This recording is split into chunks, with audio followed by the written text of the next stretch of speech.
Friends, माझ्या चॅनलला तुमचं स्वागत आहे। आज आपल्याला कोशिंबर करायचा आहे। त्यासाठी मी ककडी खिसून घेतलेला आहे, कांदा पण खिसून घेतलेला आहे, कोथिंबर, हिरव्या मिरच्या। आता एका बाउल मध्ये आपल्याला ककडी घालून घ्यायचा आहे, कांदे, हिरव्या मिरच्या, तिखट तुमच्या आवडीनुसार घालू शकता, थोडीशी कोथिंबर।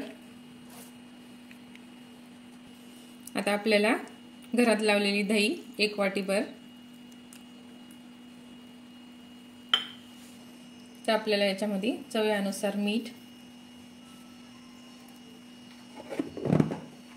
बघा, आता आपल्याला चांगलं मिक्स करून घ्यायचं आहे।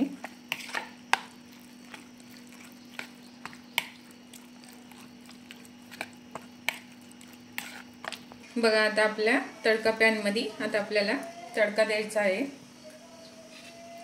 थोडंसं तेल टाकायचं आहे, आपल्याला थोडीशी जिरे मोहरी घालायचं आहे। बघा, आता आपल्याला तडका त्याच्यावर सोडायचा आहे। बघा, आपली कोशिंबर तयार झालेली आहे। झटपट असं कोशिंबर आपली तयार करू शकता दुपारी तोंडाने लावायला। रेसिपी आवडल्यास लाईक करा, सबस्क्राइब करा, कमेंट करून सांगा की तुम्हाला कसं वाटते।